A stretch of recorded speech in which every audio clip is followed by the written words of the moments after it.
안녕하세요. 태양계에서 아름다운 고리를 가지고 있는 행성인 토성. 아름답고 신비로운 고리에 대해 알아보겠습니다. 토성의 고리는 토성의 중력과 운동 에너지가 상호작용한 결과 토성 자전 방향과 같은 방향으로 회전하고 있습니다. 토성의 고리에는 알파벳 순서로 이름이 붙여져 있는데 발견된 순서에 따라 붙여졌기 때문에 뒤죽박죽입니다.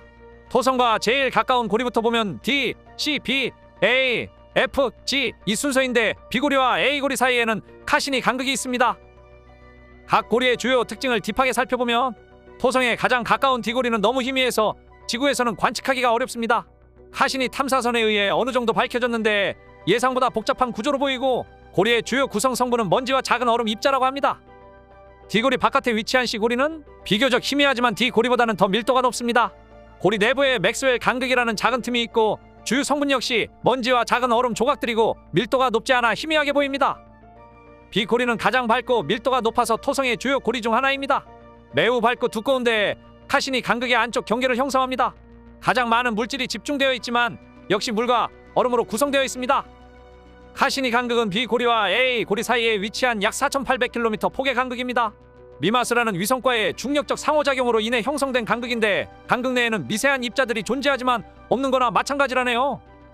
A고리는 카시니 간극 바깥쪽에 위치하며 B고리와 같이 매우 밝은 고리입니다. B고리보다는 밝기가 낮지만 고리가 뚜렷하게 보이며 고리의 바깥쪽에는 엔케 간극이라는 작은 간극이 있습니다. 구성은 주로 얼음 입자며 파동 구조와 밀도 변화가 특징이랍니다. A고리 바깥쪽에 위치한 F고리는 매우 얇고 복잡한 구조를 가진 고리입니다. 작은 위성들이 고리 입자들과 중력적 상호작용을 일으켜 복잡한 꼬리나 꼬인 구조를 만드는데 그 위성은 프로메테우스와 판도라라고 합니다. 미세한 얼음 입자들이 줄을 이루며 위성과의 상호작용으로 인해 입자들이 뒤섞이거나 끌려가는 모습이 관찰됩니다. G고리는 밀도가 매우 낮고 넓게 분포되어 희미한 고리입니다. 고리 안에는 안테 위성이 발견되었으며 이 위성이 고리 물질의 분포에 영향을 미치는 것으로 보입니다. 토성의 가장 바깥쪽에 있는 이 고리는 매우 넓고 희미한 고리인데 엔셀라두스 위성이 방출하는 얼음 입자들로 형성된 것으로 알려져 있습니다. 이 고리는 토성 고리 중 가장 넓은 영역을 차지하며 다른 고리들과 다르게 지속적으로 물질이 공급되고 있습니다. 이렇게 A부터 G까지의 고리 구조를 알아봤는데요. 그런데 고리는 어떻게 만들어졌을까요?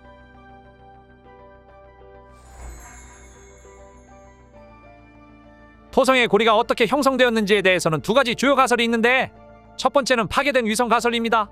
토성 주위를 지나가거나 근처에 있던 소행성이나 위성이 토성의 강력한 중력에 의해 토성에 가까이 접근 후 조석 파괴를 일으키고 그 잔해가 고리를 형성했다는 가설입니다. 주로 1에서 2억 년 전에 일어난 일로 예상합니다. 두 번째는 원시 태양계 물질의 잔해설입니다. 토성의 고리는 태양계 형성 초기에 물질들이 모여 형성된 잔해라는 가설로 태양계 초기 행성 주변에 남아있던 작은 입자들이 토성의 중력에 잡혀 고리 형태로 남았을 거라는 겁니다.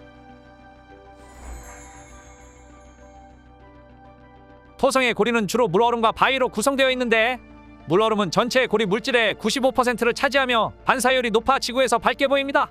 덕분에 우리가 지구에서 토성의 아름다운 고리를 볼 수 있는 겁니다. 나머지 5%는 암석과 먼지로 주로 소행성 충돌 또는 파괴된 위성의 잔해로 추정됩니다. 그런데 여기서 놀라운 점은 고리의 성분 중 소량이지만 유기화 합물도 있다는 것입니다. 유기화 합물은 생명체의 기본 구성 요소로서 성강구름, 해성 등에서도 발견되는 비교적 흔한 물질이긴 하지만 고리에서도 발견되었다는 점은 고리의 기원에 대한 연구 과제를 던져준 거라고 하네요. 아름다운 토성의 고리는 영원한 것이 아닙니다. 고리에서 일어나는 조성력, 레조넌스와 같은 천문 물리학의 메커니즘 작용으로 인해 고리의 입자들은 충돌하거나 토성에 흡수되면서 점차 사라져 가고 있답니다. 앞으로 수천만 년 후에는 고리가 완전히 사라질 수 있습니다. 과학자들은 카시니 탐사선으로 토성의 고리를 매우 상세하게 연구했으며 2017년 임무 종료 직전까지 토성 대기와 고리에 대한 중요한 데이터를 확보했습니다. 뿐만 아니라 토성의 대기와 자기권도 분석했는데 마지막 임무에서 고리와 토성 사이를 통과하는 그랜드 피날레를 수행하면서 토성의 대기와 중력장을 자세히 조사하였고 2017년 9월 15일 토성 대기권에 진입하면서 장렬히 산화하며 임무를 종료했습니다. 이렇게 신기하고 아름다운 토성은 9, 10월에 우리나라에서 관찰하기 좋다고 하는데요.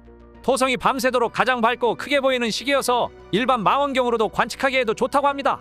토성을 찾는 방법은 2024년 9, 10월 사이 남쪽 하늘을 바라보고 대략 28에서 30도 정도 위로 고개를 들고 물병 자리에서 가장 밝은 사달수도별에서 약 4도 남쪽에 위치해 있습니다.